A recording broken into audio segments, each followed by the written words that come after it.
Hello ನಮಸ್ಕಾರ. ನಾನು ನಿಮ್ಮ ಪ್ರೀತಿಯ ದೀಪುರುದಿ. ಶಿವಪ್ಪನ ಆಶೀರ್ವಾದದ ಜೊತೆ ಫಸ್ಟ್ ವ್ಲಾಗ್ನ ಶುರು ಮಾಡ್ತಾ ಇದ್ದೀನಿ. ನಾನು ತುಂಬ ಟ್ಯಾಲೆಂಟೆಡ್. ಫಸ್ಟ್ ವ್ಲಾಗ್ ಮಾಡ್ತಾ ಇದ್ದೀನಿ, ಆದರೆ ಪರ್ಫೆಕ್ಟ್ ಏನಲ್ಲ. ಹಾಡು ಹಾಡ್ತೀನಿ, ಕವನ ಬರಿತೀನಿ, ಕಥೆನೂ ಹೇಳ್ತೀನಿ, ಆದರೆ ಯಾವುದು 100% ಪರ್ಫೆಕ್ಟ್ ಅಲ್ಲ. ನಾನು ತುಂಬ simple but not so boring. ನನ್ನ ವ್ಲಾಗ್ಸ್ ಆಲ್ಮೋಸ್ಟ್ ಕುಕ್ಕಿಂಗ್ ಬಗ್ಗೆನೇ ಇರುತ್ತೆ. ಒಂದೇ ಚಿತ್ರಾನ್ನ ಸೇಮ್ ಇಂಗ್ರೀಡಿಯೆಂಟ್ಸ್ ಹಾಕಿ ಇಬ್ಬರು ಮಾಡ್ತಾ ಇದ್ದಾರೆ ಅಂದರೆ ಅದು ಸೇಮ್ ಟೇಸ್ಟ್ ಇರೋಕ್ಕೆ ಸಾಧ್ಯನೇ ಇಲ್ಲ ಅಲ್ವಾ. ಅಡುಗೆಯಲ್ಲಿ ಎಷ್ಟೇ ಕಲ್ತರೂ ಕಡಿಮೆನೇ. ಸೊ ನನಗೆ ಗೊತ್ತಿರೋ ರೆಸಿಪೀಸ್ನ ನಿಮ್ಮ ಜೊತೆ ಶೇರ್ ಮಾಡ್ಕೋತೀನಿ. ಗೊತ್ತಿಲ್ಲದೆ ಇರೋದನ್ನು ಕಲಿತು ಮಾಡಬೇಕು ಅನ್ನೋ ಆಸೆ. ನನ್ನ ಇಬ್ಬರು ಮಕ್ಕಳು ಸ್ಕೂಲ್ಗೆ ಹೋಗೋಕ್ಕೆ ಶುರು ಮಾಡಿರೋದ್ರಿಂದ ನನ್ನ ಫ್ರೀ ಟೈಮ್ನ ನಿಮ್ಮ ಜೊತೆ ಹಂಚ್ಕೊಳ್ಳೋಕ್ಕೆ ಬರ್ತಾಯಿದ್ದೀನಿ.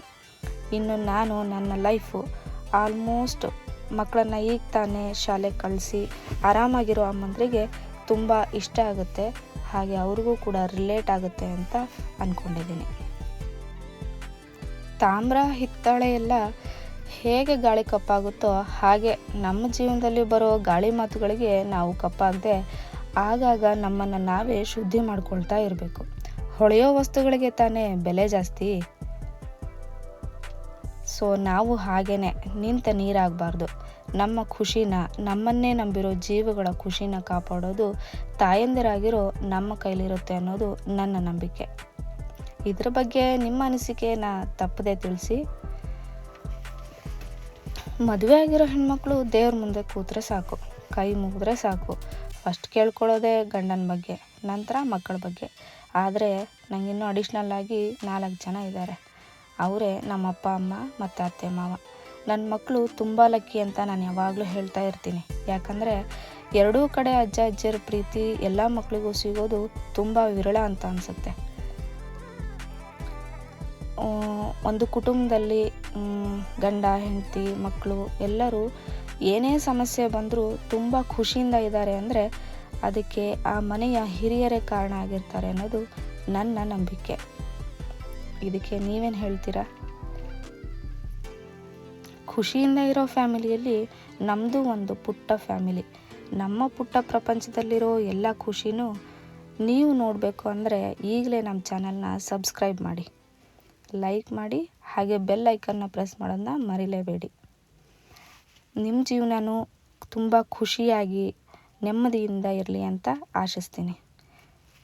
ಈ ರೀತಿ ಮನೇಲಿ ಮಂಗಳಾರತಿ ಮತ್ತು ಧೂಪ ಲೋಬಾನ ಎಲ್ಲವನ್ನು ಪ್ರತಿದಿನ ಮನೆಯಲ್ಲಿ ತಪ್ಪದೆ ಹಾಕೋದ್ರಿಂದ ಯಾವುದೇ ರೀತಿ ನೆಗೆಟಿವ್ ಎನರ್ಜಿನೂ ಇರಲ್ಲ.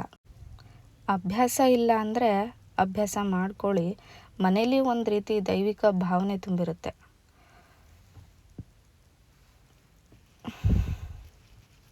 ಕೆಲವೊಂದಿಷ್ಟು ಜನ ಅನ್ನೋದಕ್ಕಿಂತ 99% ಜನ ಹೆಣ್ಮಕ್ಳು ಹಳ್ಳಿ ಜೀವನ ತುಂಬ ಕಷ್ಟ, ಅಲ್ಲಿ ಜೀವನ ಶೈಲಿ ತುಂಬ ಕಷ್ಟ ಅಂತ ಹೇಳ್ತಿರ್ತಾರೆ. ನನಗೇನೋ ಆ ರೀತಿ ಯಾವತ್ತೂ ಕೂಡ ಅನಿಸಿಲ್ಲ. ನನ್ನ ಜೀವನನೇ ತುಂಬ ಇಷ್ಟ. ಆ್ಯಂಡ್ ಫಸ್ಟ್ ನಾನು ನನ್ನ ಲೈಫ್ನ ಯಾರ ಜೊತೆಲೂ ಕಂಪೇರ್ ಮಾಡಲ್ಲ. ನನ್ನ ಖುಷಿಗೆ ಅದೇ ಕಾರಣ ಅಂತ ನನಗನ್ಸುತ್ತೆ.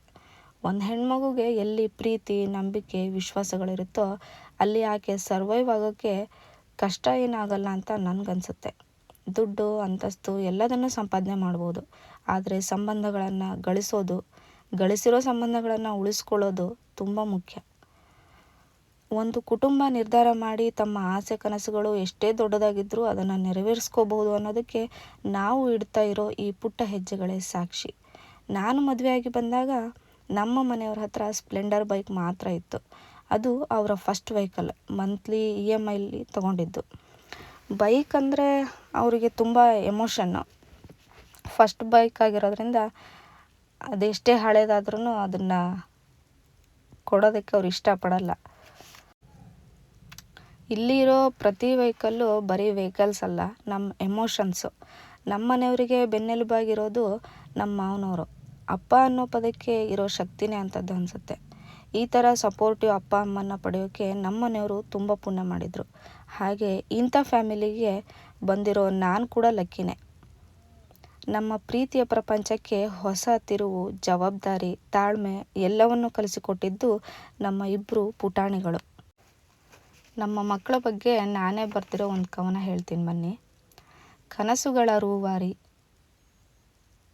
ಮೊಗೆದಷ್ಟು ಸಿಗುವ ನಗು, ನನ್ನ ಕಾಡುವ ನೀನು, ನಿನ್ನ ಮುದ್ದಿಸುವ ನಾನು, ನನ್ನ ಕಣ್ಣಂಚಲ್ಲಿ ಹನಿ ನೀರ ಕಂಡರೂ ಮುಖವ ಬಾಡಿಸುವ ನೀನು, ನನ್ನ ಸಂತೈಸುವ ನಿನ್ನ ಪರಿ, ಕ್ಷಣ ಮರೆತು ಮರಳಿ ನಿನಗೆ ಮಗುವಾಗುವೆ ನಾನು.